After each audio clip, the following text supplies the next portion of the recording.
আলোচিত content creator Ashraful Hossain Alam ওরফে hero Alam. জুনের মাঝে মনোনয়নপত্র জমা দিয়েছিলেন তিনি।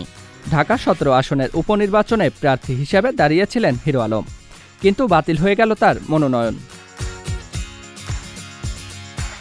ঢাকা ১৭ আসনের উপনির্বাচনে স্বতন্ত্র প্রার্থী হিসাবে দাঁড়ানোর কথা ছিল জনপ্রিয় ইউটিউবার হিরো আলমের। সম্প্রতি মনোনয়নপত্র জমাও দিয়েছিলেন তিনি। ১৮ জুন ছিল মনোনয়নপত্র বাছাইয়ের শেষ দিন। এদিনই চূড়ান্ত সিদ্ধান্তের কথা জানায় নির্বাচন কমিশন। সম্প্রতি এক গণমাধ্যমে জানা যায় আলমসহ আরও ৮ জনের মনোনয়নপত্র বাতিল করা হয়েছে। এই সিদ্ধান্তের কথা জানিয়েছেন উপনির্বাচনের রিটার্নিং অফিসার ও ঢাকা জেলার জ্যেষ্ঠ নির্বাচন আধিকারিক মনির হোসাইন খান। এই ঘটনা প্রকাশ্যে আসার পর এক গণমাধ্যমে তিনি বলেন, আমার বিরুদ্ধে ঘোর ষড়যন্ত্র হয়েছে। আমি নির্বাচনের কারণে আলোচিত নই।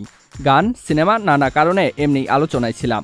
সাধারণ মানুষের পাশে দাঁড়াতেই উপনির্বাচনে লড়তে চেয়েছিলাম, কিন্তু আমার বিরুদ্ধে এমন ষড়যন্ত্র করা হবে ভাবতে পারিনি।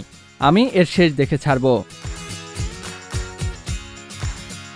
উপনির্বাচনে মনোনয়নপত্র বাতিল হওয়ায় প্রার্থিতা ফিরে পেতে নির্বাচন কমিশনে আপিল করার কথা জানিয়েছেন হিরো আলম।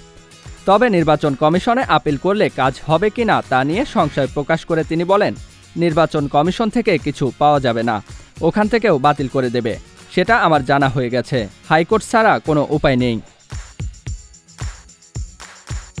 মনোনয়ন বাতিল নিয়ে হিরো আলম বলেন, যোগ্যতার তুলনা করলে আমার থেকেও কম যোগ্যতা সম্পন্ন লোক আজ সংসদ সদস্য হয়ে পার্লামেন্টে বসে আছে। হ্যাঁ, এটা তো ঠিক যে আমি যোগ্য নই সাংসদ হওয়ার, কিন্তু এখানে এমন অনেক ব্যক্তি আছেন যারা অযোগ্য অথচ পদে আছেন। তারা কেউ কোনো কাজ করেননি। আমার প্রতি কেন বারবার এমন অবিচার করা হচ্ছে?